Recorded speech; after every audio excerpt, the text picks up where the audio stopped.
Welcome to the Top Advisor Marketing Podcast brought to you by ProudMouth. I'm your host, Matt Halloran. Being your own loud is not new to marketing, but the mindset, strategies, and resources to help you get there are evolving faster than this industry is keeping up. It is time to find a new perspective on what works why and how to move your business forward. Listen as I interview guests to help you learn from them how to be your own loud. Let's get to the show. Hello and welcome to another Top Advisor Marketing Podcast. I'm your host, Matt Halloran. I have a fellow podcaster, a longtime friend, and the host of the Top Advisor Podcast, Bill Cates. Bill, welcome to the show, man. Hey, thank you. Not Bill Gates, Bill Cates. Bill Cates, that's right. Thank God. Well, if you were Bill Cates, I'd probably get even more people listening to this, but you have been a fixture in our industry.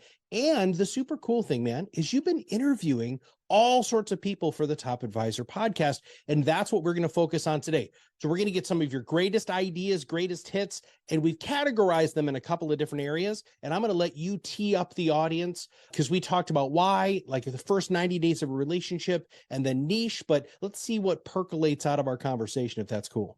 Yeah, happy to. Well, let's start with this why concept that, everybody's talking about. Simon Sinek kind of made it famous, but although it's the concept's been around forever, and there's different kinds of whys. And I interviewed Deidre Van Nest, who for one of my episodes, and she's got a couple of different stories and whys that people tell. So I'll give you mine, and I'll give you a couple of examples. And the short point I want to make is this: it's not just a kind of a nice thing to do. It actually turns into results. I call it a client focused why. And here's what I mean by this. It's actually your story. It's why you believe in your value, your emotional connection to your value, if you will. But what makes it client focused is that you're telling them that for a reason, because it impacts how you serve them. So let me give you a few examples. This is not an interview for my podcast, but it's an interview I did a long time ago with a gal out on the West Coast. And Carol Upshur is her name. I wouldn't say was her name, is her name.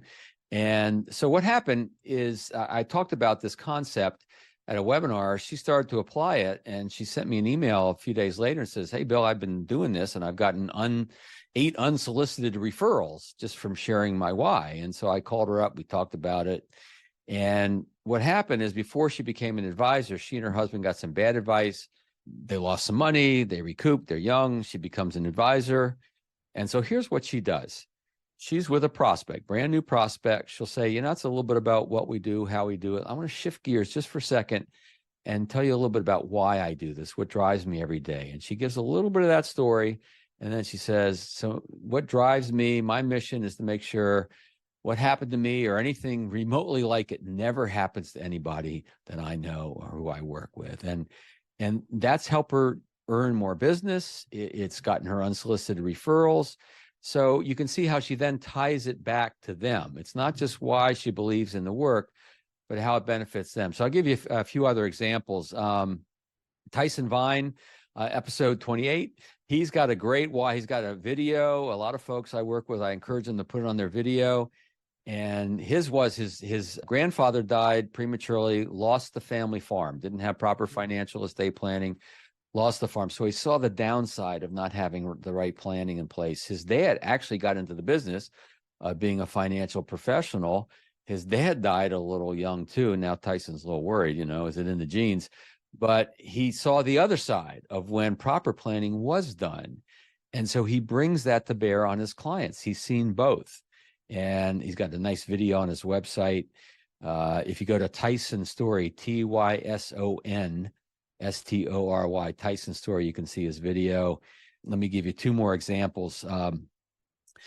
Dennis O'Keefe. Dennis, his niche is with Verizon employees, and he's been working with Verizon employees for 25 years. He jokes with them that he could retire on their defined benefit plan or 401k, had he actually been working with them. But what happened is, his why is that even while he was an advisor, he helped people navigate into a successful retirement. But when he saw his dad go through it, and the angst that his dad had that he didn't always see from his clients as close up as his dad revealed. Where's the money going to come from? Which bucket? Do I have enough? All of that.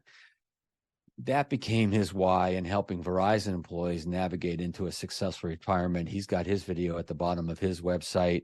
The last one, this shows you how you can actually win clients with this. So Tim Van Houten, part of a group I was coaching, working on the why, couldn't figure out what his why was, finally figured it out, couldn't see how to use it, finally figured that out. And his why essentially is why he went independent. And because he wanted to do everything that was exactly right for his clients, and where he was, his quota of the day, deal of the day, stock, mutual fund of the day, whatever, right? And he didn't like that. It was kind of old school stuff. And so he's sitting down with two sisters who are interviewing a few advisors.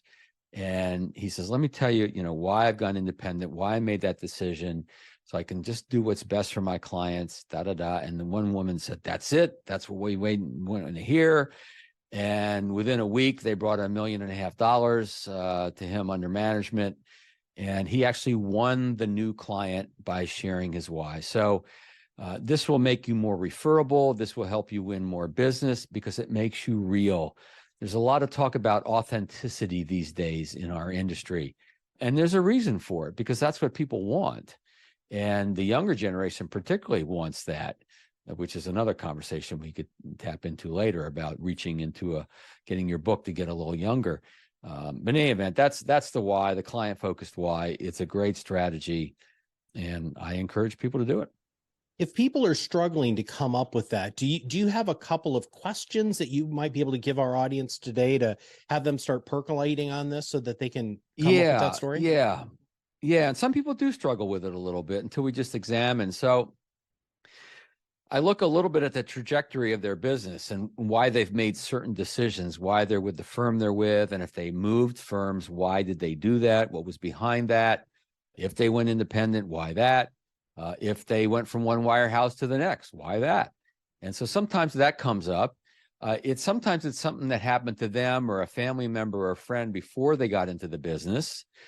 A lot of times these guys and gals are sitting on these stories, these kind of personal stories that they're not sure if they should tell them because they're personal and a little bit self-revealing. However, think about this. If you want to earn the right to influence someone's current and future financial life, not only do you have to be credible and know what you're doing, but they need to trust you. They need to like you a little bit. And that's where that comes in, and it makes a big difference.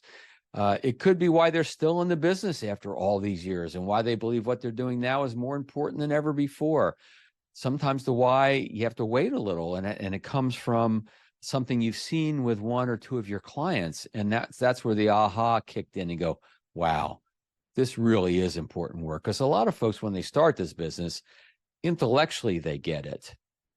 But until they really see the impact, delivering a death benefit check or seeing how someone was just investing their money just totally wrong and they shifted, right? Those sorts of things create that aha moment, and that becomes a story. And usually this is a story, and it should be a story, a very short story, not a long story, a couple minutes maybe at the most. And you can have different versions, two different lengths.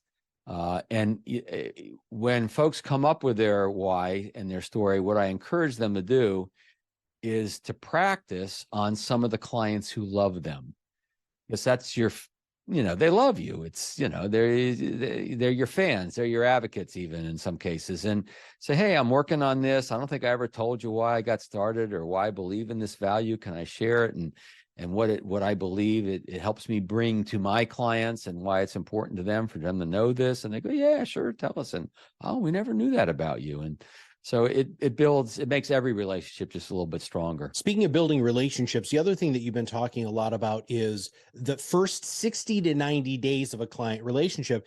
And when I was a coach and a consultant, we used to call it the 90-day wow, so that they were huge fans and they were going to refer to us immediately. What have you been hearing about that first 90 days? Yeah, I'll give you 3 specific examples from my podcast. The first one is Brian Sweet, episode number 5, one of the early ones. He actually calls it the 90-day dazzle.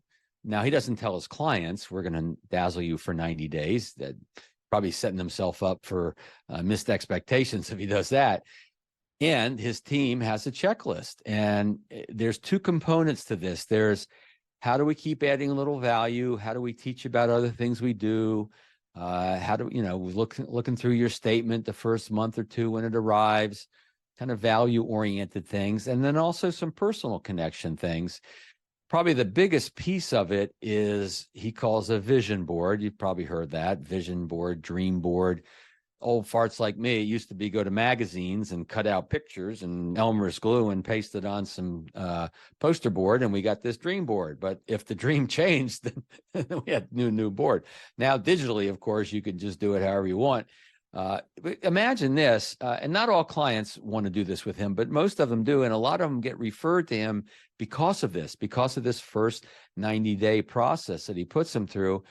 You're getting people to picture, to visualize what they want to have, who they want to be, where they want to travel, all of that. And that you really get to know someone in that process. They get to know themselves in that process. And of course, money intersects all aspects of one's life. So it also turns into possible work that you can do to help them. So that's what Brian does. Rod Gibbings, episode 16. Rod's in Vancouver, north of Vancouver, Canada, and he has what he calls a transition navigator. And that's his name. I didn't give him that name, but here's what happened. We're talking about the wow, 90-day wow, 90-day dazzle. And he took it a little bit differently when I was talking to him. He says, I do like the idea of creating this wow factor, but what I've realized is when people become a client, whether they're doing a financial plan, transferring assets, whether, going into underwriting for an insurance policy, there's a few weeks sometimes of a little bit of angst, a little bit of uncertainty. Yeah, is the money going to transfer as easily as, can I really trust this guy or gal and all of that? And so he really ups his contact in that first few weeks. A lot of no news is good news kind of emails and phone calls to these folks just to keep them feeling okay, that they made the right decision. He says, when you treat your clients like gold, when they can see you're really on top of things, then you become very referable. And he's gotten a lot of referrals early on in these new relationships. See, it's a mistaken assumption that some advisors carry around with them that, it's got to be 6 months or a year before I become referable. I haven't made them any money yet or whatever. They haven't died and cashed in their policy yet, so they don't see the value of the life insurance, right? So, but that's not true. The truth is you can bring a lot of great value very, very quickly. Last one I'll give you, this is kind of fun one. This is Lester Matlock, episode number 3, early on again, as I was doing this. And rather than the vision board or dream board, he talks about their client's bucket list. So real quick story, it's a fun story. He always wanted to be a bartender. That was on his bucket list, 10 bar. So his wife said, well, Lester, why don't you 10 bar at a client appreciation event? This is before COVID, obviously. And so all the clients came to this event. They knew this was his bucket list item, that he was going to be tending bar. They gave him a hard time. By the way, he practiced. He had one client owns a restaurant, and he practiced as a bartender a couple of nights, to get ready, and realized he never really wanted to be a bartender. But they all brought a bucket list item with them, and they wrote them on the board and the shared bucket list, and it became the whole theme for the night. And since then, that's become one of the sub themes of his entire practice of what's on your bucket list. What are some things you want to make sure you do? Let's fund them if we need to fund them. Maybe I know some people can help you get there. Maybe I just encourage you to do it, whatever it may be. And so it starts in the onboarding, but it actually stays throughout the entire relationships. And he's helped people create things and do things and accomplish things that they might not have done had they not told him. And so, that's a real relationship builder right there. I love that. I love and as a therapist, we used to call it, emotional anchors. So when we could tie an event or something to a sensory experience, we just knew that you're probability of completing whatever you were working on is exponentially greater. And that's why, Brian Sweet's vision board is so good. The bucket lists are so fantastic, especially if you can make them either tangible or visually stimulating. That's absolutely fantastic. All right. So there's number two. Number three, now I'm sure you know this. We talk about niches or niches all the time on this show, but I wanted to have you talk about what you're seeing in the trenches on the ground for advisors, not only who you interview, but who you coach. So let's talk about niches. Well, we could do a lot on that, but I'll give you some examples. And first of all, let me tell you what stops people from doing it, because this is not a new topic. Everybody's heard about this, right? And some listeners probably doing it. So what stops people is two things. One is, what about my current clients? If I start to focus on, I hit my microphone, sorry. If I start to focus on people in this industry or people who work for this company, what about my current clients? Are they going to feel left out? What do I do with them? I said, well, nobody says you have to stop serving them, first of all. Sometimes they know people in this new group that you're trying to serve. It's not instead of you, I'm going to work here. It's no, in addition to you, I'm going to work here. And some folks will actually use it to scale their business. Eventually, they will go full force into the niche, and they might hire a junior or another advisor to take on some of their legacy clients. That's how you scale your business. The other feared, mistaken assumption, I guess, is if I just focus on these folks, then I'm going to miss a lot of opportunity. And actually, that's true. Yeah, you will miss other opportunity, but you're going to be so successful, you won't even care. You won't even notice. It won't even matter. Talk to anybody who's done this and done it well. They're going to tell you they wish they had done it before. So what are the types of niches, target markets? I'll give you a few. So one very prevalent one is employees in a large company. Yep, like Verizon, like you were saying earlier. Like Verizon, like I just interviewed a guy for the podcast, hasn't gone live yet. Todd Gillingham, it may be live by the time you see this. And 3M in Minneapolis, been a huge part of his business. Very successful, multi-million-dollar producer. Jeremy Kyle in Milwaukee, Harley Davidson. Let's see, Luke Wiley in Cincinnati, Procter & Gamble, Don Hilario, Google. And he calls them, and Google, people who work for Google, by the way, call themselves Googlers. And they have kind of their own language of what they call meetings and all this stuff. And so what happens when you target a market, of course, is you know their world better. You're a better advisor for them. You know their benefits package, better than the HR department. A lot of these guys I've talked to actually consult with the HR department to keep them up to speed. And everything's more relevant, more powerful. So that's one type of market. Another type of market is small business owners in a particular industry. So Adam Schmala, who was my episode number, 18, I think, optometrists around the country, in national practice, optometrists. He was doing all Zoom meetings before the pandemic. Todd McDonald, here's his niche. You ready? Closely held, family-owned, heavy construction companies. His clients build roads, bridges, commercial buildings, runways. He is the guy in that industry. He's got hard hats with his logo on it. He has a lot of fun with it. And he's got a home in Albany. He's got a home in Florida. He's got boats and he's doing very well. And it's because he knows their world so well that he's actually a better advisor. It's not a gimmick. It's not a trick. You actually become better for these people, and your messaging is more relevant to these people. The key word here in marketing and sales, all right, is empathy. People love it when they can kind of see themselves in how we talk about what we do. And when we narrow our focus, we expand our results because people can see themselves in our messaging, and there's that little bit of commonality that people love.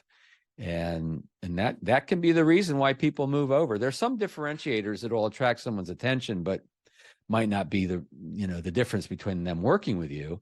But when you target a niche market, sometimes that is the difference. They want to work with someone who focuses, who specializes in them and the type of work they do. So that's a couple of examples. Yeah, no, those are fantastic. I've got a couple of quick to add. A guy named Reese, who I interviewed recently, he actually focuses on dentists who are buying practices. So the cool thing about it is you can really get as laser focused as you want. In fact, as you just said, the more laser focused, if you're the Googlers, right? You know their language, you understand not just their benefits package, but what they do in their business. People want to work with people that they like and have things in common with. That's the reality of the situation. All right. So as we're kind of getting close to the end here, what else are you hearing though? I mean, you meet with advisors. You're in a very different situation than I am. I don't interact with as many advisors as you do. What else are you hearing? What are you hearing are some of the biggest concerns, some of their biggest wins, or what are people bringing to the sage Bill Cates for wisdom? Well, gee, gosh, couple thoughts here. First of all, when people come to me, what most people who are already doing pretty well in this business and maybe not even doing pretty well, they just want to meet more of the right clients, right, as efficiently as possible. I'm coaching one guy. He's got $1 billion under management. He just says, I said, what is someone at your level? Well, he says, I just want the most efficient way to meet the right people. That's all. That's what I want. And my own advisor, Aaron, the same thing. And so, I mean, that's obviously why I teach referrals, introductions, target marketing, all the various things that I teach, because that's what I help people do, is meet more of the right people in the most efficient manner, because it's the way people want to meet them. When I talk to advisors who are doing a lot with LinkedIn and social media and all that stuff, yeah, they're getting a few clients here and there, and yet their best clients are still coming through referrals or introductions. I'll tell you a couple of trends. There's certainly a lot of folks moving towards and already in working with women. We'll call it a target market. It's a little different than a real market, but nonetheless, it's very viable. I've just did a couple of episodes on that and why it's a great market. A lot of money being transferred. The women tend to outlive the men, so eventually the decision making is in the women's hands. And why most advisors lose the women is because they didn't pay attention to the woman if the guy was the lead. It's not always. I mean, I work with one guy who they work with men and women, but it's couples where the woman tends to be the lead, taking the lead in the financial decisions, which is another kind of subset of the women's market. So that's a big one. And the other is work going towards younger clients. So we know that, in most cases, there are exceptions, for someone to have worked long enough to accumulate the assets that an advisor is interested in. They have $500,000, they have $1 million, they have multi-millions, whatever it is, right? Tend to be older clients. And of course, eventually the older clients start to give the money away to their kids and grandkids. They start to draw it down. They're decumulating, maybe not as profitable to the advisor. So they need to start getting some fresh blood. We know there's going to be a huge transfer of money to the millennials. It's already happening. And so we know that's going on, and we want to be there when it happens. And we also know that, by the way, millennials are changing. The talk about millennials used to be, they can't hold on to a job. They change jobs too quickly, having kids later. And it's true. They did bounce around, and they tend to have children later and buy the house later. However, what's happened as they're doing those quote unquote adult decisions, having children, getting married, buying a home, their behavior has changed as well. And so they start to behave in a little more conservative way, although technology is still an important part for them. But anyway, the whole idea of going younger, bringing some new blood, and think of it this way too. If you're thinking of getting out of the business someday, you want to be able to sell your practice. If all you have is a bunch of retired clients or clients who are about to retire and they're going to get into that decumulation stage, and there's no younger up and coming accumulators, good assets in your practice, then your practice isn't going to be worth as much. And so when you're bringing the young blood in there, and you see and whoever's interested sees that you not only have relationships with the older clients, but you have relationships with their children and perhaps the grandchildren, that lineage is going to be there. There's a good relationships. then your practice becomes more attractive as well. Absolutely. And there's some really great techniques on how to begin that conversation. So there's two things that I want to add to that. Number one, the forgotten generation is still the forgotten generation. There is a whole generation between boomers and millennials who are making crap tons of money that no advisor is talking to, which is Generation X. Fiercely entrepreneurial, fiercely independent, but still know that they want to have help because they know they don't know everything. So there's number one. Number two, I was just interviewing Julie Johnson, who's a coach and a consultant in our industry, and she said that 80% of women will solely be in charge of their finances, where it's like 20% of men, right? And so, understanding that you have to have that focus is fantastic. And then finally, I love the multi-generational thing. Now, you talked about referrals, which is still the way that everybody wants to grow, and we support that 1,000,000% here at ProudMouth, but there has been a technological difference. So somebody says, hey, you need to go ahead and work with Bill. He's a great guy. I absolutely love him.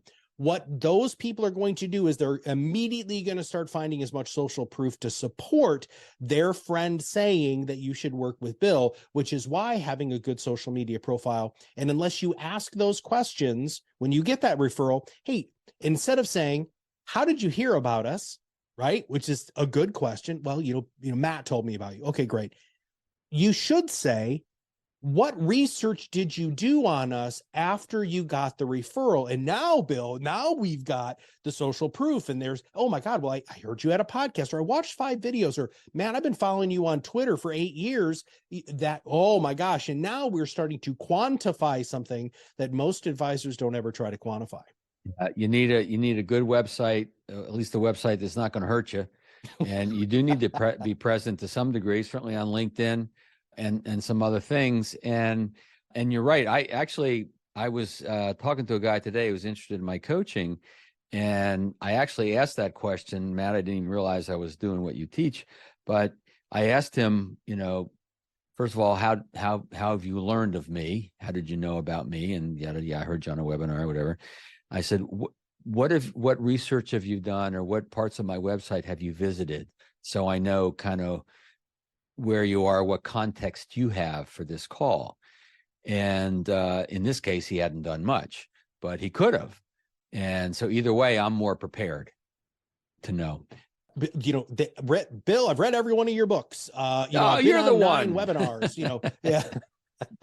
But those are the sorts of things that I think are really fantastic. And as we wrap things up, and before I let you kind of direct people to where you want to go, I want to do a brief commercial about you. So number one, we're going to have links in our show notes. You need to listen to Bill's podcast. It is one of the best out there. And in fact, from a numbers perspective, your growth has been exponential, and we absolutely love it. You are just doing a great job. So please listen to the Top Advisor podcast. So there's number one. Number two, Bill actually put a referral-based course into the PodRocket Influence Academy. So if you want to know more about what he teaches, it's in our academy, and you can take that course, which is a great primer to either hire him, buy his books, or go ahead and continue to consume his thought leadership. So with that, Bill, where can people reach out to you? Who should reach out to you? And what do you want people to do after hearing today's show? I'm right here. Just reach right through the screen, and Annapolis, Maryland, come join me on a boat. Actually, I just have friends with boats. Yeah, I mean, the website is referralcoach.com. A lot of free resources, referralcoach.com/resources. And we have a free guide. If you're interested, it kind of puts all the work we've done together, a nice little tight guide, but I think you'll find very helpful. It's exponentialgrowthguide.com, exponentialgrowthguide.com. So there's a few places to get into my world.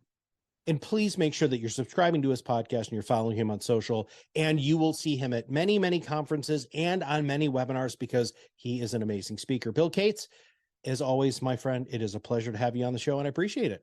Thank you. I appreciate being here. All right, everybody, if you have not subscribed, make sure that you do. Please join the PodRocket Academy. It is free for you to join. All you have to do is go to ProudMouth.com and click on the little thing that says PodRocket Academy. And last but not least, for Bill and all of us here at ProudMouth, this is Matt Halloran, and we'll see you on the other side of the mic very soon. Thanks for listening to the Top Advisor Marketing Podcast, brought to you by ProudMouth. If you want to know more about how you can be your own loud, visit us at ProudMouth.com and sign up for the PodRocket Academy. Through courses and office hours led by professional podcast producers and digital marketers, you will learn everything you need to know to become the trusted subject matter expert you are meant to be.